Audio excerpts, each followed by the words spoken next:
Hi everyone, it's Kim from the Shamrock Quilt Studio, and I want to share some information with you today. I was going to call this video Know When to Quit, but I think I'm going to call it Know When to Step Away.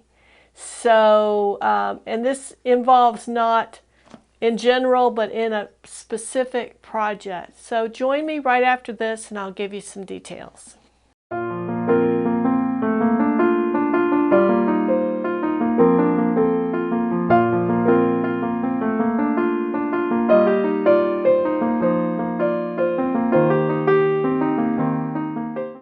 And welcome back to the Shamrock Quilt Studio.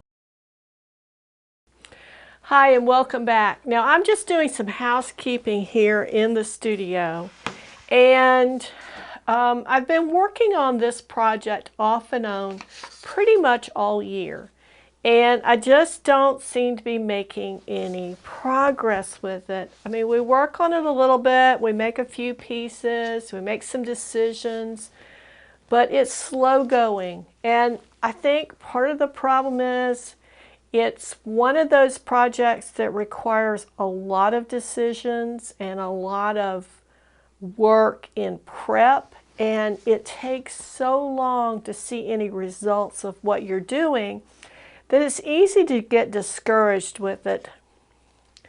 But I think what I've decided is we're getting ready to move into the cooler months of the year, into the holidays, and then we'll have winter coming. And I've got some other things that, frankly, I'm just more excited to work on.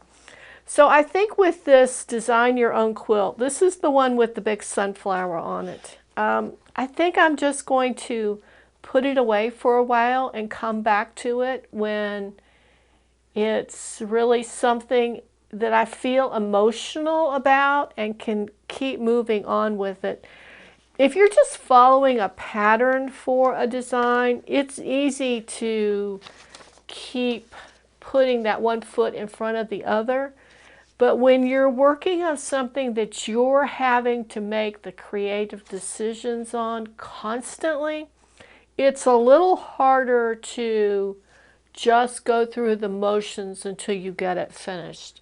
And I think that's what I'm struggling with. So what I'm doing today is I'm just going into my project box and I'm just tidying it up before I stop working on it for a while. And I'm not abandoning this project forever. I just need a little bit of a break from it. And I've had this happen with other projects as well. Sometimes it's a large quilt and you've got the quilt constructed and you're sitting down to do all of the hand quilting. And there are times that I've just had to cover it up and move it to another room because I just find that I need a break from it. I mean, it's like anything. You need a break from your work week so you have a weekend. Or you need a break from the struggles and challenges of life, so you take a vacation. Same kind of thing. So today I'm just going through my box and trying to put all the like pieces together. Make sure that I've got everything in here that needs to be in. All the pattern pieces, all the pieces we've cut. Just trying to organize it. So when I do pick it up to come back to it, at least it will be well organized and it will be easier to jump back into that mindset of what we were doing. And the reason I do this is for a couple of reasons. First of all, I want to keep these fabrics together. I don't want to just throw them into my stash because I might use it for something else and then I'll have to come back later and remake all those decisions again, and that's not an effective use of my time. Okay, so I think I've got all of the pattern pieces that are already made. Here's some more here. We're just putting these all in here together.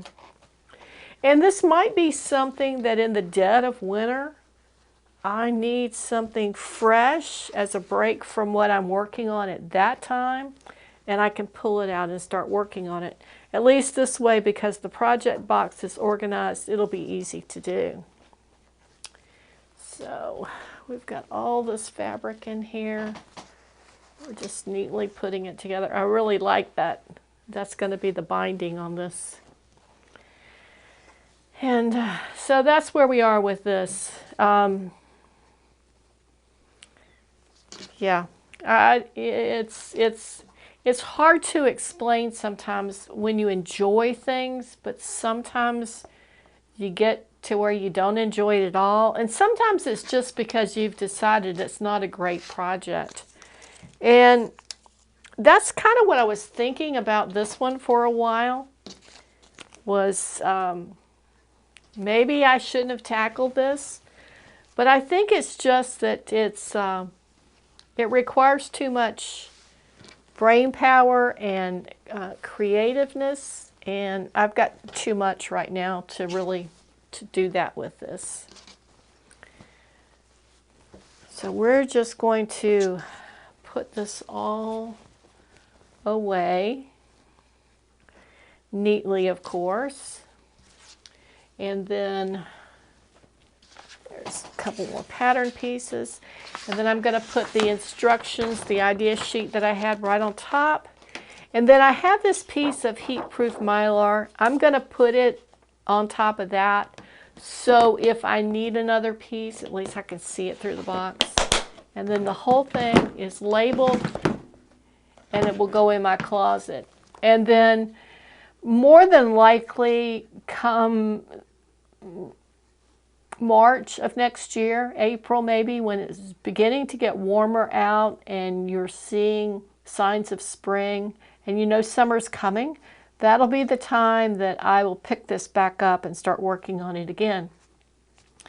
Like I've said about a lot of things on this show regarding quilting, is sometimes the projects are really fast and sometimes it takes a long time to get them done. And I've heard stories of people taking years, sometimes decades, to finish a project, and I hope that's not the case with this, but know that we will pick it back up at some point and get something finished for this.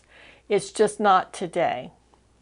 So thanks for listening to me ramble on about this project. A little tip about if you need a break, take a break, but don't just throw it in a bag or into your storage area. Put it away neat and together, so that when you do decide to come back to it, it's ready to go for you. Your future self will thank you. Thanks for taking a moment with me today.